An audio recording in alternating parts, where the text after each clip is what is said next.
Hey everyone, you're listening to Party Time, My Golf Story with Kevin Walsh and whatever special guest he has today. You can check me out on episode 9 of the podcast. Today I'm wearing Grayson clothes while I'm out practicing because I believe in look good, play good. And follow me on Instagram, Sophia Warren Golf, and hope you enjoy the rest of the show.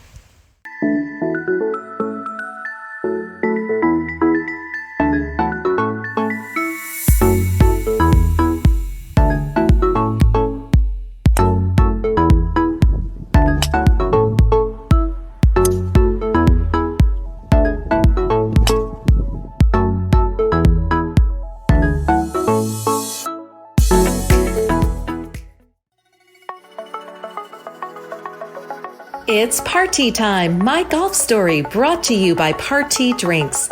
Classically designed golf drinks for golfers by golfers. And the golf real estate pros Gene Walsh and Vince Visicaro. For your Southwest Florida real estate needs, check them out at suncoastdreams.com. Now here's your host, Kevin Walsh. Around the world on the professional level, in the United States, in Australia, in Asia, in Europe. He has experienced the highs and lows of life. And I guess it's not unfair to say, in many ways, golf saved him at some of the most difficult times in his life. Grant Price is our guest. A couple things, some housekeeping things. I ask you all the time because I told the story about how we got kicked off YouTube and then we got put back on. It's very important. Trust me, this helps us a lot. If you could hit the subscribe button and the like button, that goes a long way for us with the analytics and everything, because that's how sponsorships are all figured out. So if you could just take a moment and do that, I would greatly appreciate it. Big thanks to Party Drinks, the title sponsor. If you're looking for an alternative to something that's named after a crustacean or a time of the day, try a Party. Available on the Sun Coast, all around Florida, all around New England, and we are expanding. This is a golf drink for golfers, by golfers. You can't believe a cocktail in a can could taste so good, but it does with Party. And the reason is because we have the finest spirits.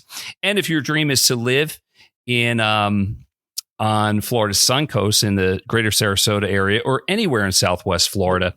And if your dream is to live in a golf community like Lakewood National, where we broadcast from, which is the number one golf community in Florida, no better real estate agents to take care of you than Vince Visicaro and Gene Walsh from suncoastdreams.com, a division of fine properties in the greater Sarasota area.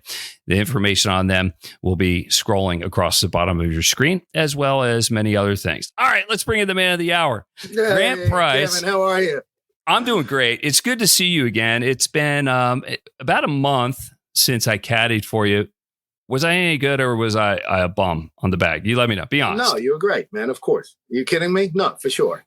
Absolutely. I mean, the difference is you can connect as a player, as a professional, to a fellow very low and very good player. You know, you just talk the same kind of language, right? So, I mean, it's different. You know, when you're talking about taking lines to run off hills on slopes on greens, and people have got no right looking there, that's a whole different ballgame. But you know, you were great. And so you brought everything into perspective for me. Thank you. Oh, can I call you sometime when I'm not feeling too good about myself, when I'm making bad reads or something? You can say, no, it's really not. Hey, man, where are you joining us from? Where are you tonight? So I'm currently actually up in Bartlett, Chicago right now. I'm up here with my girlfriend for her 40th birthday. Her family's up here. So I thought I would bring her up here so we can, spend the time with them. That sounds good to me. But home for you is where? I mean, I know you've lived all over the world, and we'll get into the backstory, but where are you based right now? So I'm based in Bradenton, Florida, and I think this is the third or fourth continent that I've lived on. So it's pretty crazy when you're traveling a lot. Yeah. Especially reforming a new life in each country, right? That's the whole difference. Well, that's true, but you have the grit to do that, and you have the desire to do that based on some of the life experiences, some tragedies in your life, bad accidents, a scare with cancer, which I'll get into in just a minute. But let's go back to the roots, the beginning. How did golf find you, or how did you find it? Oh my goodness! I think golf was in my bloodline and lineage from birth. Really, I mean, my father was the first of three brothers. who, got to scratch. My father was a very, very good golfer. His brother Tim went on to be a professional golfer, and of course Nick went on to be a former world number one. So there was a long line of golf in our family for a long time. I got to admit, I was embarrassed when I didn't connect the dots, and because I'm not often caught off guard, but I picked up when I caddied for you the British accent, so I just assumed you were from the UK. But then when you mentioned the former Rhodesia and Zimbabwe, then I thought about, I'm like, well, that kind of sounds like Nick Price. I'm like, do you know him? And you're like, he's my uncle. And I'm like, oh my gosh. But well, it's not the first about stuff like that, man. It's just is what it is. I don't like being boastful of such things, I got it, but I know he's a great man. He's been very good to you, and let's just talk about him because he just came up.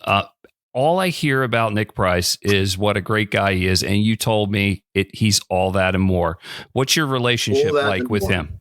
Yeah, it's great. I mean, we can pick up the phone and chat anytime. We can text anytime. I think we're both pretty busy, so we're both pretty bad at doing it sometimes. But when we do, we catch up really well. I mean, it's I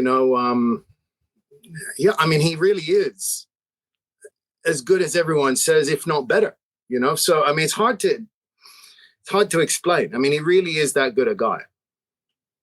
How impactful was he with you in your golf when you started getting good? I mean, did you aspire to be just like him? Was he your role model? That's a hard one because, my father was a great man, really a great man. And, he sacrificed a lot to do what he did and to get where he got. And my dad could have played cricket internationally, I think, for 3 countries, So, I mean, at one point he was a phenomenal cricketer. He was a great golfer, really fantastic fly fisherman, but my dad was a very powerful influence in my life. And sometimes, as we all are, as we're young, we don't necessarily, know it or appreciate it as much as you should. But, everything my dad ever told me about golf, Nick basically echoed, so when I started going down the individual sports road, because I was a big team sports player for a long time. And, I went down that individual road, and my uncle was doing very, very well. Nick was playing phenomenal golf all over the world. And, it was hard not to look at him and be like, wow, I want to do that, and, I used to talk to my dad about it a lot. And I know my dad helped me proceed and advance very, very swiftly. My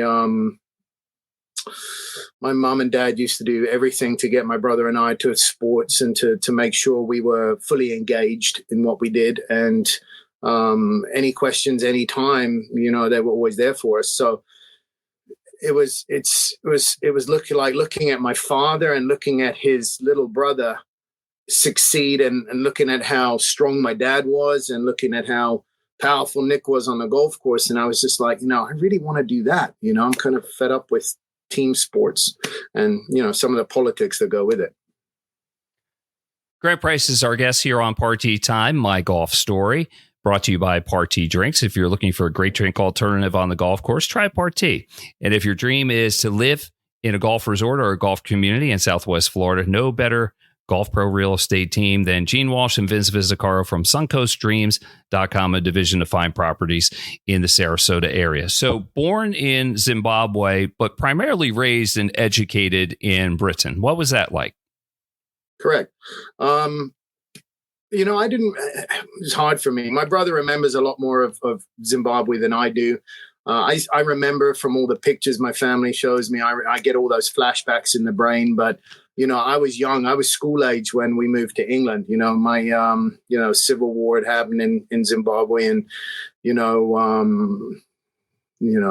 it was a very dangerous place. So, my parents thought, okay, it's going to be a better opportunity starting in England. So we all moved to England. We had, I think, 4 suitcases and 4 of us, and probably $500, and that was it. It was like, go start a new life. So my parents worked very hard, very, very hard to try to get where they were and reestablish their lives and give us a future as children. So, I know my brother and I are very appreciative of that.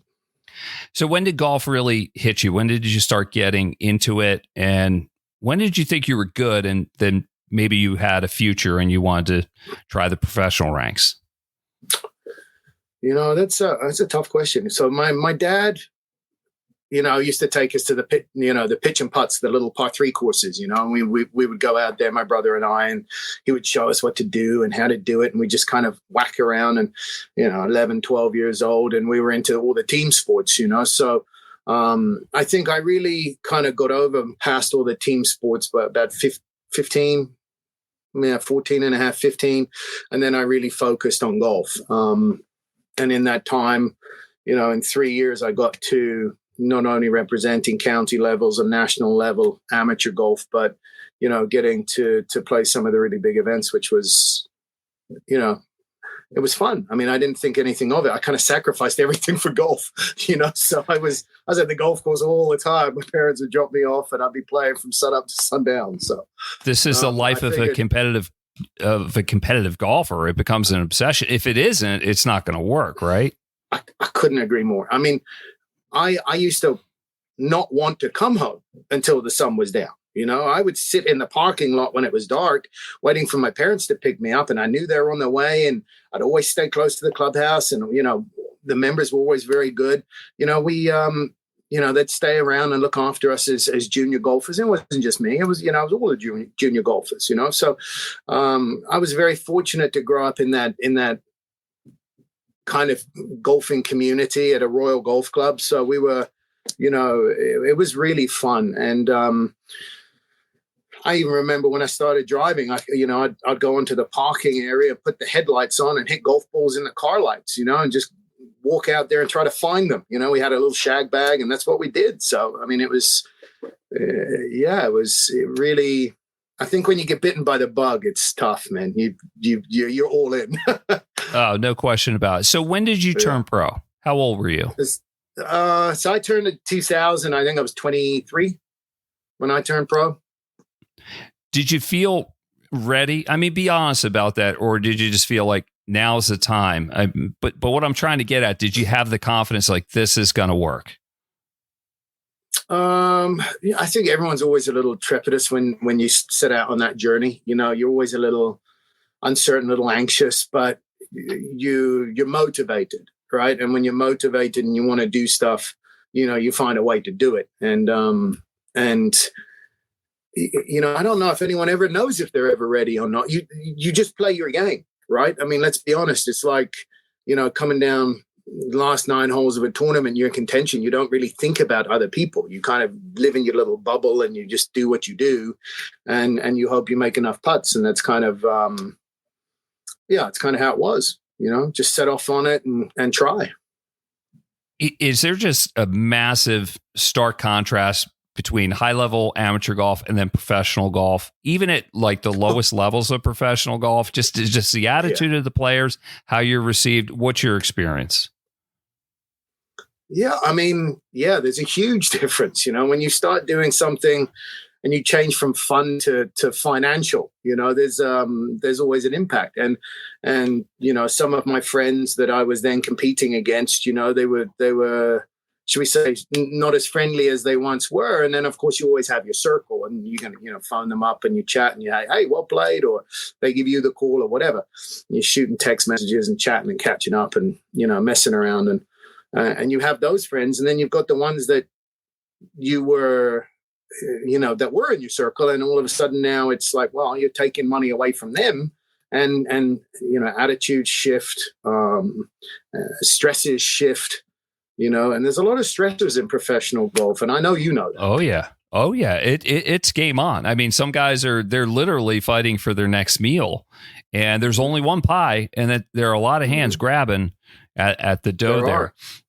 And, it's getting expensive now, man. It's not as cheap as people think to go out and try and play these tournaments. You wrap up your travel, your hotels, your caddies, your whatever. It's not cheap. So, you've got to want it. You've got to want to do it. And you've got to have support. You've been all over the world. You've played what was then the Nike Tour. So you've played in the US, you've played in Australia, you've played in Asia, you've played in Europe. Give me some wild stories, just some off the wall stuff. Like, you're not going to believe this, but this happened. Fill in the blank. I mean, I don't know where to begin, Kevin, but I've had friends who have, picked up their rental cars, got their clubs from the airports, and they pull over somewhere to go to the restroom and get whacked on the head, and their car's gone, the clubs are gone, everything's gone.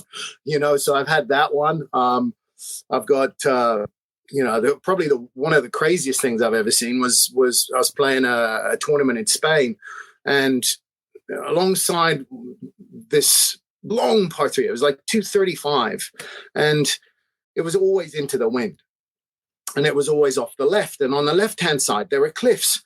And, one of my playing companions hit it way left, right up against the edge of the cliff. And we're looking, two of us, others are looking at each other going like, no, he's not going to do this, surely. But sure enough, he tried to hit it, and, he's balancing, heels up off the edge of the cliff, and he hits this shot. And, we follow the ball. And all of a sudden, we see these arms waving, and he falls down the cliff, and we were freaking out. We were freaking out. I've never seen so many people run one direction in my life, and it was. Was he okay? Oh my God! Did it just happen? Oh yeah, he was fine. The cliff. It wasn't a sheer drop. Thank goodness. It went off. It kind of dropped in stages. It was like 8-10 feet down, and then ridges and plateaus, and then 8-10 feet down. But we didn't know that. We're standing over the other side. You don't really pay attention to the cliff. You're not looking at it. You're trying to look at the green. You don't want to look over there. So, but he was okay. Did you make fun of him? Totally fine. He was laughing. He was rolling on the floor. And we were over there, and we're looking down. Expecting horrors, and there he is, just sort of sitting on his butt, laughing his head off. And we're like, okay, now how the heck do we get you up? Like, that's the next problem. So we're holding golf clubs, and we're trying to pull it. It was crazy, man. It was I've never seen anything like that since. And then you almost thought history was going to repeat itself when you saw Jordan Spieth on the 8th hole at Pebble Beach. Yeah, I don't think people know how steep that. It's more than 10 feet or whatever your buddy. For sure. And I was there with one of my players at the Women's US Open in 24, and I was so happy to see the girls playing Pebble Beach. Really, I mean, I don't think people realize how good the girls on the LPGA really are. I mean, I don't think they really do. And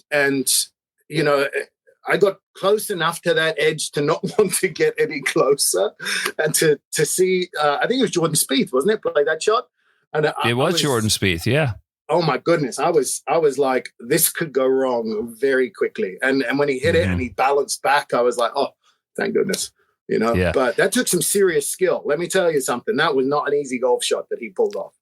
And some balls or stupidity. I don't know what. Do it. I'm glad he's okay. Hey, you mentioned the LPGA.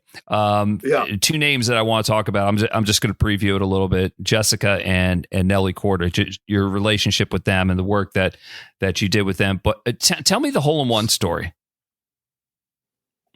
The hole-in-one story, the shank that turned into a hole-in-one. Yeah. So we're playing a Parkland course in England, and you got all these grown branches kind of hanging over the edges of the green. It was a very narrow shot, actually.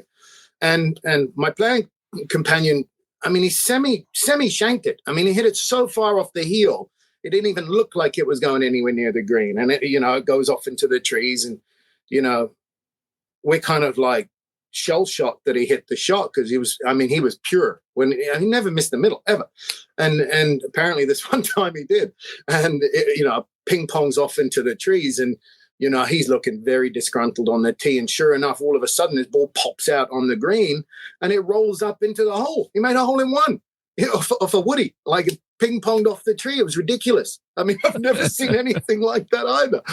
I haven't either. That just happened. I mean, he was almost embarrassed that it happened. It was kind of funny. I got one for you. One of my dear friends, Mr. Riley, and his two sons, Willie and Hugh, who are PGA pros. Mr. Riley, he had great stories. He played the South American Tour and also in the Philadelphia section. He told the story of a guy, he sculled a shot, it went over the green, hit a milk truck, came back and right into the hole. So that's my crazy hole in one. I mean they golf, could happen different ways. Literally. Anything can happen in golf. Anything. I mean, I've seen guys flush top it 20 yards and then still make birdie. And it's like, how did that happen? Whop it up the fairway, hole a wedge. I mean, it's just, you just never know what's going to happen, which is why you can never quit. You can't ever quit in this game. You got to keep your chin up and keep going. Well said. Well, you know about perseverance, not just on the golf course, but in life. Yeah. We'll get into that. I mentioned the Korda sisters. You worked with them for quite some time. Nellie's story just is very well told. Jessica, one time, I believe, was ranked as high as 8th in the world.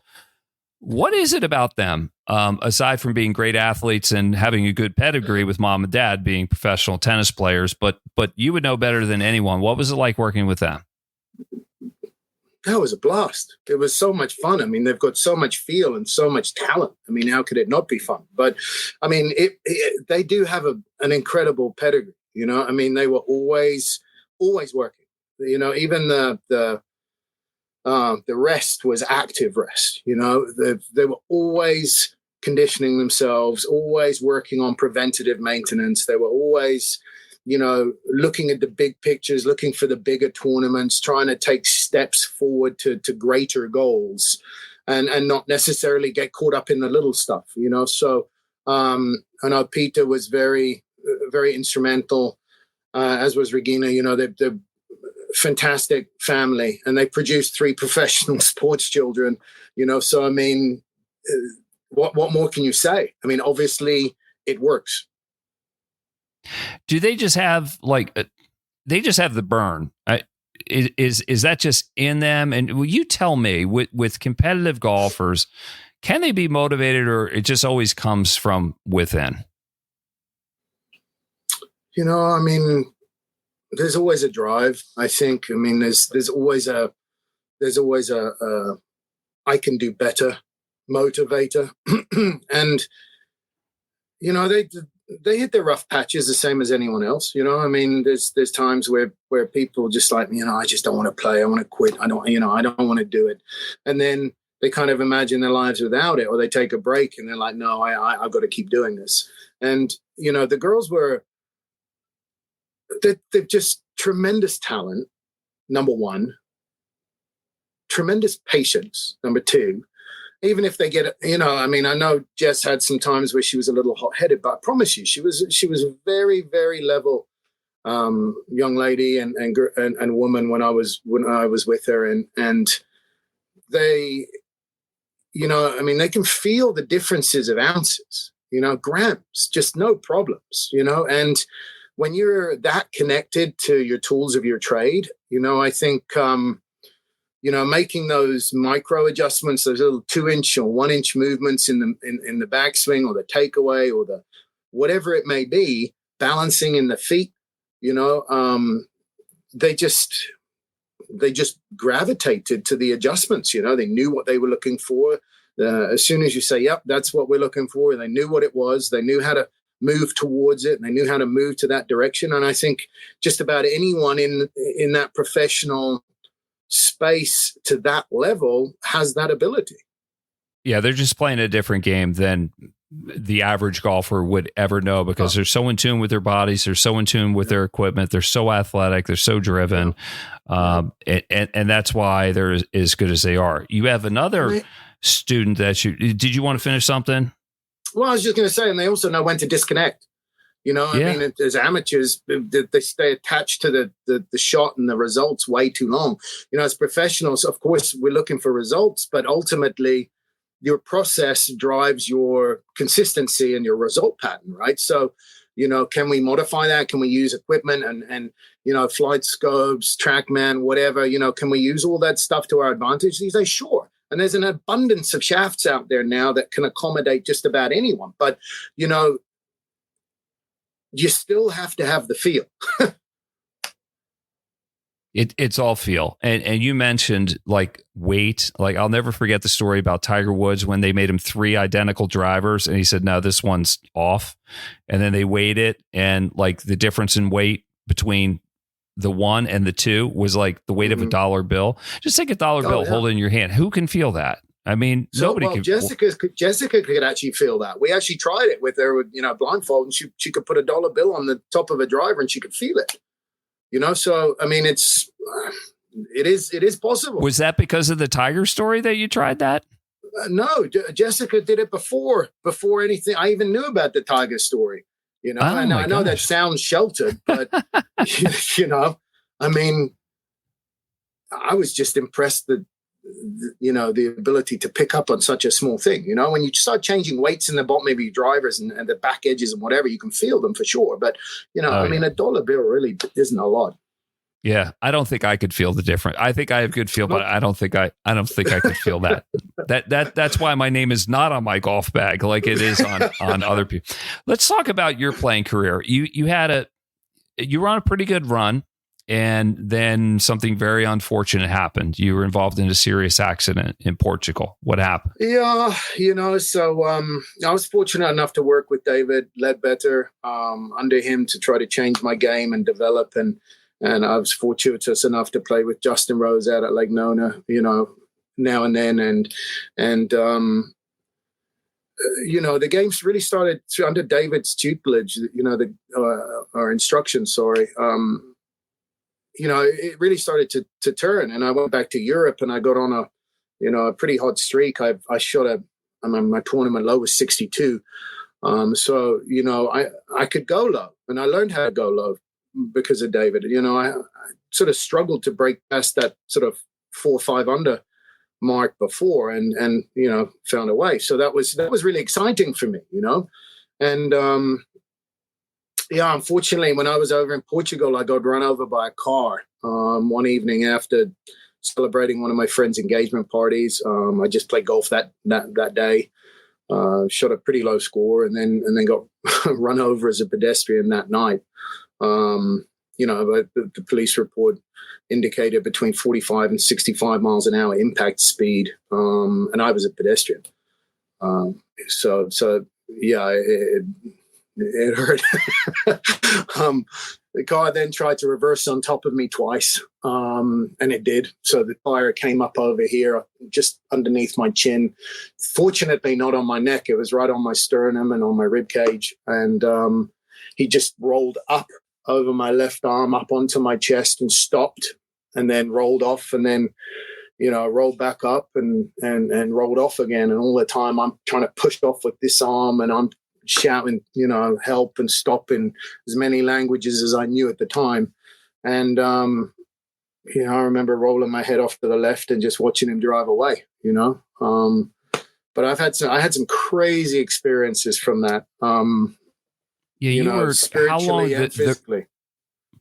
Let's talk about that. You were in the hospital for how long? I think it was about 2 days short of 6 months in Portugal. I had to have multiple operations before I was fit to flying to get medvac back to England. I had, you know, broken bones all over the place, and fortunately none of the big 3, not my neck, back, or pelvis, fortunately, and I have no idea how, based off of that impact speed, but there was a lot of other damage. So 6 months of hospital bed and getting into a wheelchair, and then wheelchair back in England for about another 6 months, and then, you know, started learning how to walk again. And they tried to get me up to walk in Portugal, and that's when they realized that, you know, one of my legs was broken, and that fixed itself.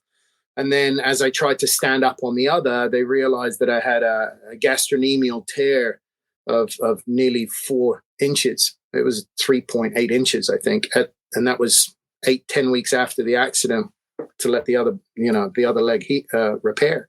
And I stood up, and my foot went literally black. I mean, it was so dark. And it was I think that may have hurt more than actually getting hit by the car. The car was so quick, you know? Oh my God. So, but to skip a couple steps, it was what, about 2.5 years before you were able to walk somewhat properly again? And then. Yeah. 2.5 years before I could walk unaided. Yeah. And I went back to work actually on walking sticks. You know, when I was in the hospital bed in Portugal, you know, a lot of people would call, you know, Nick would call, my family would call, and, you know, David would call, and David called almost every day. You know, it was David really a surprise Leadbetter to me. Yeah. And every day after the accident, I said to the doctors, I was like, listen, no one can talk to my mum. My father died 2 months before I got hit by the car, just suddenly of a heart attack.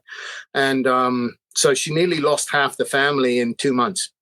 So I said, no, you know, doctors can't call her. I have to talk to her first. I have to tell her that I'm okay, I'm alive. And, you know, she was already going through an unbelievably difficult time. And golf, just the thought of it, returning to it, that got you through a lot of dark times. I mean, was that, aside from wanting to be well, I mean, how big of a motivator was it to get back on the golf course, or at least on the instructional tee? Yeah, I mean, huge. I mean, David, you know, said to me, you know, in the hospital, he's like, you know, Grant, don't worry, you know, come work for me. You know a ton about golf and the golf swing, and, you know, an awful lot more than some people I know who are in the industry. So come work for me. So, you know, I always had something to look forward to. And, you know, I remember going back to work for him, and I was using 2 walking sticks literally to get out to the tee. And it was never a problem. It was always, you know, people always understood. And, you know, if anything, they were surprised I was there doing it with that. But it was a huge motivator for me. I mean, I was in a Portuguese hospital for nearly 6 months, and I didn't speak Portuguese or Spanish, you know. So, I mean, the only English interaction I would have was when the doctor did his rounds and whoever called me, you know, and it was a very difficult time mentally, you know, and to have some fortitude to get through that was very tough. And fortunately, you know, my best friend flew over at the time and dropped off my laptop from the house, and, you know, packed everything up, took it all back to England, and he left me with a laptop and DVDs, and some of them were golf DVDs and some of them were just comedy DVDs. And frankly, you know, that it kept it took your mind. Yeah. It kept your spirits up, and it took your mind off. It was a break from the worry. You know what? Sometimes, you know, when you focus like that, you don't feel the pain either. You know, like sometimes I would get so focused on what was going on, I would forget where I was until I moved. And then I was sharply reminded. But it really helped. I mean, like really, really helped. And you know, I didn't want to give up the game. I didn't want to stop playing at all. I was motivated to keep going, and I wanted to keep going, and I wanted to try to get back to playing golf. It just took, you know, significantly longer than I would have liked. And, you know, that's when, you know, when I hear of stories like the chap in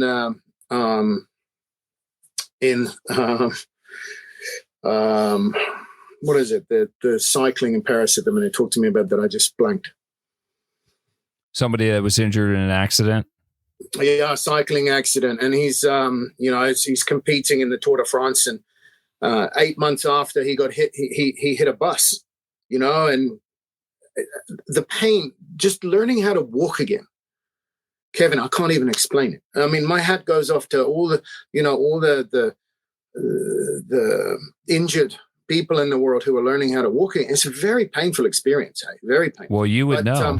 You would know. You know, and you just got to keep going. You know, the tears flow, and you just push and you push and you push, and you sometimes you get down and sometimes you don't. And that's why you need these things to kind of drive you and motivate you and keep you on the right path, you know. And fortunately for me, that was golf. It was golf. It was friendship. It was love. Yeah. So you recover from that. I know you still have some residual leftovers from that, but then you had a bout of testicular cancer, which you beat, but that knocked you on your back again. Did golf once again, was that kind of the driving thing to keep you in a positive frame of mind? So, I had young kids at the time. So for me, it was kids too, my family. I didn't want to quit for them. I wanted to be there for them. I was at complete peace going through that recovery. And I don't know how to explain that. I was never nervous once. And I don't know why, and I don't know how, but I was at complete peace all the way through that process. And it wasn't fun. I mean, chemo is terrible. I mean, it really is brutal. I think the last 2 or 3 bouts of chemo I had, I was in a clean room. I had a 0.1 white cell count. And, if my kids wanted to come in, they had to mask up and put gowns on and, gloves and everything. I mean, any family member, anything. It was a very trying experience, but I wanted to get better for my family. I wanted to be there for my family. I wanted to provide for my family. I didn't want to go out with young kids and and wonder how they were and wonder what was going on in the world, and of course that for me was golf. It was get back to golf, get back to teaching, get back to playing, get back to anything involved in the game. And, I had some pretty major surgeries. Obviously, I had an orchiectomy to get rid of it in the first place, but then I had to have a lymph node dissection down my torso to remove more lymph nodes that were in there. And, dissection like a frog, in biology. Man, you're like the bionic man with crazy, everything you've and like you've put back together and rebuilt better. I don't know, but you keep fighting. I feel here, Kevin, but there's a reason.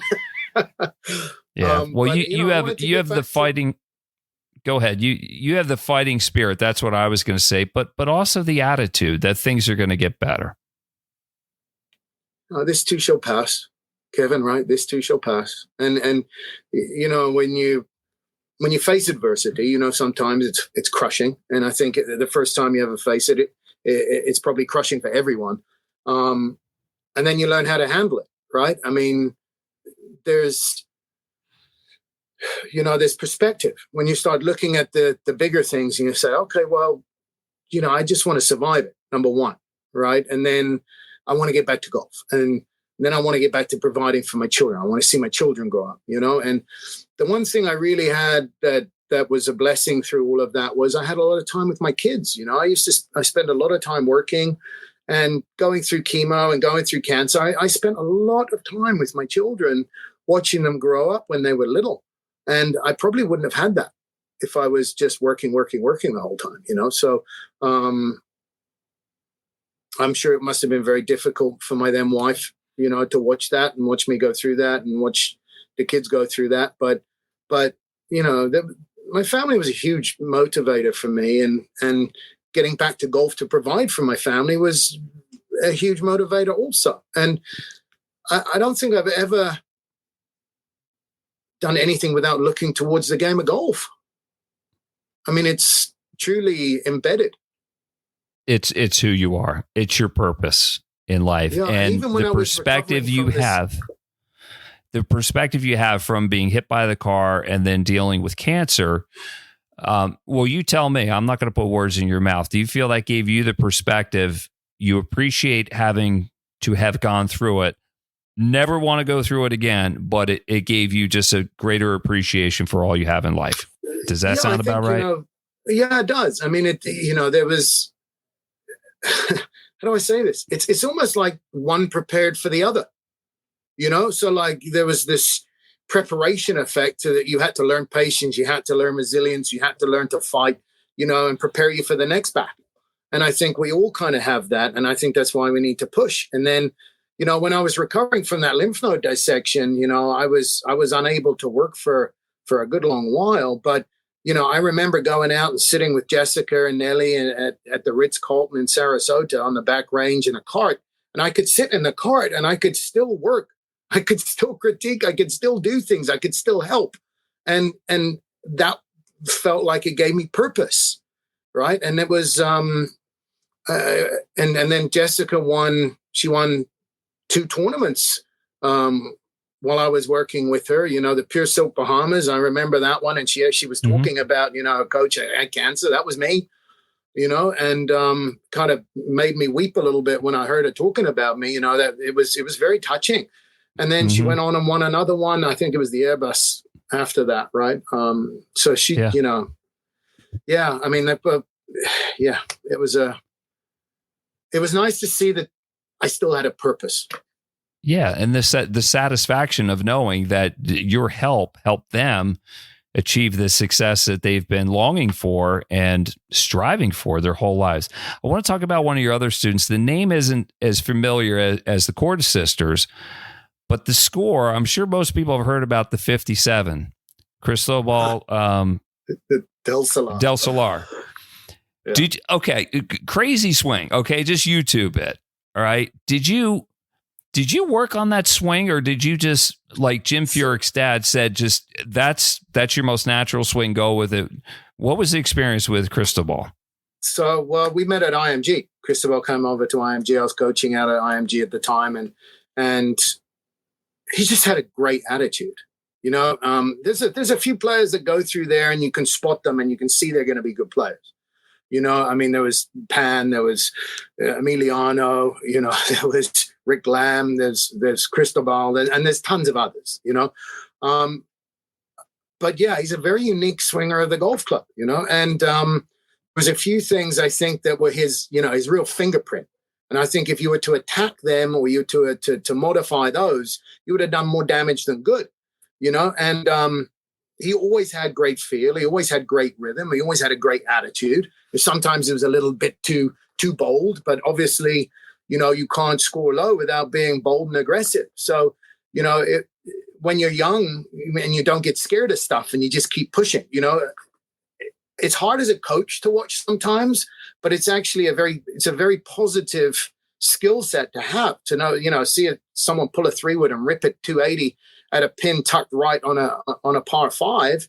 You know, if they know they're going to hit that shot, you know, you got to let them hit the shot, you know. I might have interfered and said, the center of the green looks real good right about now. But really good to me from there. Especially from 280. You know, oh my gosh. You know, Emiliano Grillo is a great ball striker. You know, I've seen him hit some crazy shots too, you know, drivers off decks, 3-woods to tight pins. And I've seen, you know, Cristobal always had flair. He always had that fire, you know, and just a great player, really a great player. To see him starting to succeed and break through now, it's really fun. Oh yeah. Yeah. And to see, like, just there are a lot of different ways to swing the golf club. And if that way works for you, then stay with it. Grant Price is our guest here on Party Time, my golf story, brought to you by Party Drinks. If you're looking for a good drink alternative on the golf course, aside from the usual fare, then try Party. And if your dream is to live in beautiful Southwest Florida, especially on the Sun Coast, and your dream is to live in a golf resort community, nobody better than the golf real estate pros at suncoastdreams.com, a division of Fine Properties. Gene Walsh and Vince Visicaro, they're the people to take care of you. So let's talk about the next step. Well, let's talk about the now and what the future is for you. Right now, you're the director of instruction at Waterleaf Golf Club. Very cool place right along the Manatee River. Great golf course. Yep. How's that going? Great golf course. Yeah, it's great. I mean, it's gone very nicely. You know, they've been very supportive. I have a lot of fun with the guys out there, the members, and a lot of people that come in to see us, and they don't realize how good that golf course really is, you know. And that's going nicely. And I've just released online now with a website, grandpricegolf.com. You know, we've got video instruction on there, and yeah, we're moving along nicely. So that's really the next step. You're at your Waterleaf for a while, but you're bringing on new players, and you're still working with a lot of good pros. You got a pretty good stable. Players. Yeah, and some of the amateurs are really good too, Kevin. You know, I mean, some of the Canadian internationals and the European internationals are really, really good. So, I mean, I've just flown under the radar a long time. You know, so I want to get up online. I want to get out there. I want to get a little bit more, knowledge out into the space and just kind of go from there. Yeah, I get it. I mean, you've studied under the best. You've been a part of around greatness with players, people you've instructed, playing golf with your uncle, working for David Leadbetter. So you said it's time to unleash your own. Is that fair? Is that what we're doing? Fair, very fair.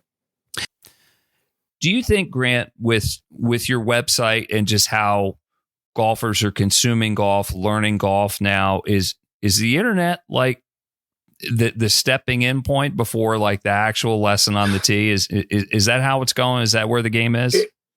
It's so powerful right now. I mean, I can literally communicate with players halfway across the globe on FaceTime or whatever app we're using, and literally do a lesson right there and then on the tee with them. You know, I mean, it's if you understand your players, if you have connection with your players, it's very you're on the same wavelength. You can communicate, you can do what you need to do. And the world's a very small place nowadays, but you know, unfortunately, there's a lot of conflicting information out there. And if you're going to, you know, enter that world, you want to enter it with, you know, as simpler information as possible, right? I mean, the way of the modern game now is we have all this technology. We have an overload and an abundance of information and technology, but ultimately we're trying to keep it as simple as possible. Right, we're trying to produce something that is natural. You know, like Cristobal's swing is a fingerprint, right? We got to keep that ultimate fingerprint, and learning how to take some of the most important parts of the game. If you can kind of get ahead of it and you can study it while you're away from your coach and you're on the tee and practicing. I mean, you can pull your phone up now and pull up all these, you know, instructional videos, and you can have your earpieces in and you can be doing it right there and then on the tee, and you're staying focused, you're staying, you know, on point with what you're trying to do with coach. You know, it's a very powerful tool if used correctly. Yes, and I like how you use the word simplicity. Embrace technology, use it for its benefits, but just remember, stay athletic, keep it simple. If there's a better way, I don't know what it is. Does that sound about right? Yeah, absolutely. I mean, I try to literally keep it as simple as possible with all my players. I mean, they don't need to know all those numbers. They don't need to know all the jargon behind everything. They need to know, okay, you know, what's my face doing? What's the spin rate doing? What's the launch doing? What's the carry doing? You know, they need the simplicity of the game. If you start trying to think of too many variables when you're on the golf course and you're under pressure, forget it. I mean, just doing it on the golf course is hard enough. You right. Take the environment and the pressure and you apply it, and it's a whole different world, right? And you look right. at the Open. I mean, this was a fantastic tournament to watch adversity. You know, the tee times were very much the flip flops. You know, with the good weather, the bad weather. And, you know, to see some of the leaders getting hit with all the bad weather and being resilient and pushing forward. And Royal Troon is not an easy golf course, you know, to watch them push forward, you know, not only did it show the mindset, but the simplicity of how they know their golf game, you know, even in the rain, even in the wind, you know, they could still feel out what they were trying to do. And then you watch Xander going down, you know, the last 9 holes. And I mean, everything just looked so simple. Yeah. You know, I mean, he just. Simple works. Just simple works. And I know Nelly commented that one time as well after one of her big wins. You know, she was like, I'm just trying to stay in the bubble. I'm just trying to keep it as simple as possible. And, you know, when you're in your own little world and you're doing what you're doing and you're successful, keep doing what you're doing. You don't have to change anything. You don't have to try to make it any harder. Make it simpler, you know? Right. Make the game don't reinvent the wheel. No. Right. Exactly. No. The KISS method. Keep it simple, stupid. Exactly. Yes. Hey, Grant, listen, I really enjoyed talking to you. I kept you a little bit longer than I said I would, but I did so because you're a fascinating person. I love your story. I love your passion for the game, your fight, your will to live, for one, and just your desire to pass it forward, to pay it forward, and share your knowledge with everybody. So you got to come back sometime. You cool with that? Oh, absolutely, Kevin. Yeah, thanks for having me on. And there's, I know we've got an awful lot more to talk about. I know that we just kind of brushed the surface there a bit, really. But yeah, I mean, I would love to come back on. And you're right. I mean, thank you for the kind words. I really appreciate it, because that's really what I'm trying to do. I'm really trying to keep the information moving forward and improve everyone's game as best I can and help in any way I can. I just love doing what I do. So I can't wait to just keep moving on to the next level. Yeah. And I wanted to say thank you to David and to Nick and to everyone who's helped me along my journey. You know, I'm very respectful and appreciative of them as well. And, you know, you got to keep your circle tight. keep your friends close and just keep life as simple as possible, and always have a smile, man. Just try to find the positive in anything. And I think that can make a huge difference in your game. Just forget your life, it can do everything in your game as well. Your game and your life, because for some of us, they're so intertwined, like you and me really and all your students and all the people that watch this show and listen to us. All right, Grant, let's say goodnight. You got to like who's looking back in the mirror, right? So at the end of the day, amen. If you're unhappy, you got to take the steps to change it.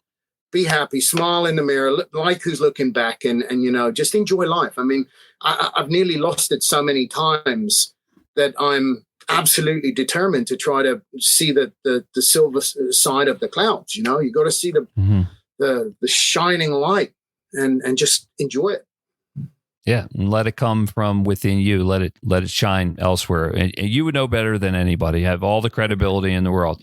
Grant, thanks so much. Good luck with the website. Let's keep in touch. I want to thank our sponsors, Party Drinks. If you're looking for a drink alternative, Party is a drink for you. You probably saw scrolling across the bottom places where it's located. And also a big thanks to the Golf Real Estate Pros. If your dream is to live in the greater Sarasota area, nobody better than Vince Vizzacaro and Gene Walsh from suncoastdreams.com, a division of Fine Properties. For Grant Price, I'm Kevin Walsh. We'll see you again next time on Party Time, My Golf Story. Thanks, Kevin.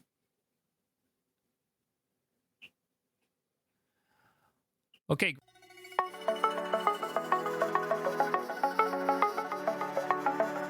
You've been listening to It's Party Time, My Golf Story, brought to you by Party Drinks. Classically designed golf drinks for golfers by golfers, and the Golf Real Estate Pros Gene Walsh and Vince Vizzacaro. For your Southwest Florida real estate needs, check them out at suncoastdreams.com or call 941-220-4000.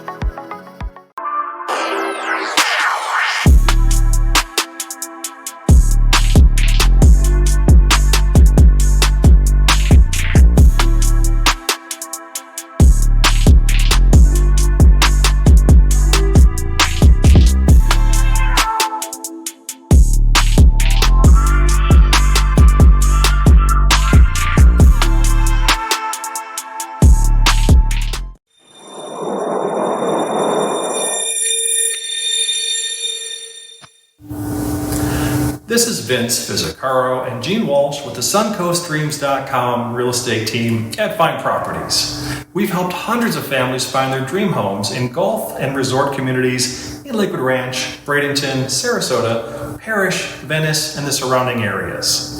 Let us be your guides to finding your dream home here as well. Learn more at suncoastdreams.com or call us at 941-220-4000.